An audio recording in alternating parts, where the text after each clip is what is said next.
بسم اللہ الرحمن الرحیم۔ حضرت سیدنا عبداللہ بن مسعود رضی اللہ تعالیٰ عنہ سے مروی ہے کہ اللہ کے محبوب دنائے الغیوب منزہ یعنی العیوب صلی اللہ علیہ وآلہ وسلم کا فرمان عبرت نشان ہے، بروز قیامت لوگوں میں سے میرے قریب تر وہ ہوگا جس نے دنیا میں مجھ پر زیادہ درود پاک پڑھے ہوں گے۔ صلو علی الحبیب صلی اللہ تعالیٰ علی محمد بارک وسلم وسلم۔ حضرت سیدنا اسماعی رحمۃ اللہ تعالیٰ علیہ فرماتے ہیں، ایک مرتبہ میں اپنے ایک دوست کے ساتھ سفر پر جا رہا تھا، جنگل سے گزرتے ہوئے ہم راستہ بھول گئے، پھر ایک خیمہ دیکھا تو وہاں جا کر بلند آواز سے سلام کیا۔ ایک خاتون خیمے سے باہر تشریف لائی اور ہمارے سلام کا جواب دے کر پوچھا، کون ہو؟ ہم نے عرض کی، ہم راستہ بھول گئے ہیں، خیمہ دیکھا تو اس طرف چلے آئے۔ اس پر وہ بولی، ٹھیک ہے تم لوگ یہیں ٹھہرو، میں تمہاری مہمانی کے لیے کچھ کرتی ہوں جس کے تم حقدار ہو۔ پھر فرمانے لگیں، اپنا منہ دوسری طرف کر لو تاکہ تمہیں تمہارا حق دیا جائے۔ ہم دوسری طرف دیکھنے لگے تو انہوں نے اپنی چادر اتار کر بچھائی اور خود پردے کی اوڑ میں ہو کر کہنے لگیں، اس پر بیٹھ جائیں، میرا بیٹا ابھی آتا ہی ہوگا، پھر تمہاری ضیافت کا اہتمام بھی کر دیا جائے گا۔ ہم بیٹھ گئے، اتنے میں ایک سوار آتا دکھائی دیا تو وہ بولی، یہ اونٹ تو میرے بیٹے کا ہے لیکن اس کا سوار میرا بیٹا نہیں۔ کچھ دیر بعد سوار نے خیمے کے پاس آ کر اس سے عرض کی، اے ام عقیل، اللہ پاک تمہارے بیٹے کے معاملات میں تمہیں عظیم اجر عطا فرمائے۔ یہ سن کر اس عورت نے کہا، تمہارا بھلا ہو، کیا میرا بیٹا مر گیا ہے؟ کہا، ہاں۔ پوچھا، کیسے؟ کہا، وہ اونٹوں کے درمیان پھنس گیا تھا، اونٹوں نے اسے کنویں میں دھکیل دیا جس کی وجہ سے اس کی موت واقع ہوئی۔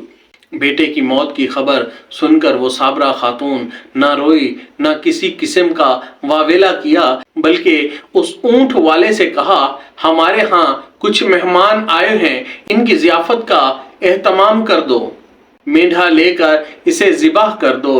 چنانچہ مینڈھا ذبح کیا گیا اور اس کے گوشت سے ہماری دعوت کی گئی۔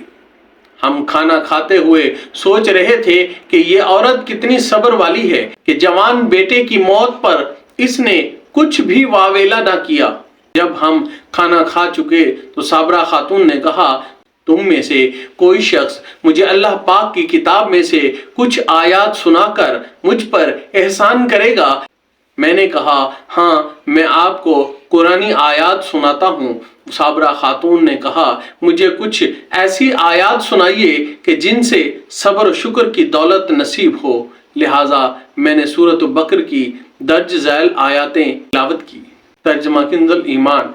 اور خوشخبری سناؤ صبر والوں کو کہ جب ان پر کوئی مصیبت پڑے تو کہیں، ہم اللہ کے مال ہیں اور ہم کو اسی کی طرف پھرنا ہے۔ خاتون نے یہ آیات قرآنی سنی تو کہنے لگیں، جو کچھ آپ نے ابھی پڑھا کیا یہ قرآن میں بالکل اسی طرح ہے؟ میں نے کہا، خدا کی قسم قرآن میں اسی طرح ہے۔ اس پر وہ بولی، تم پر سلامتی ہو، اللہ پاک تمہیں خوش رکھے۔ پھر وہ نماز پڑھ کر کہنے لگیں، ان للہ و انا الیہ راجعون، بے شک میرا بیٹا عقیل اللہ پاک کی بارگاہ میں پہنچ گیا ہوگا۔ 3 مرتبہ یہ کلمات کہے، پھر بارگاہ خداوندی میں یوں عرض گزار ہوئیں، اے میرے پاک پروردگار، جیسا تو نے حکم دیا میں نے ویسا ہی کیا، اب تو بھی اپنے اس وعدے کو پورا فرما دے جو تو نے کیا، بے شک تو وعدہ خلافی نہیں کرتا۔ اللہ پاک کی ان پر رحمت ہو اور ان کے صدقے ہماری مغفرت۔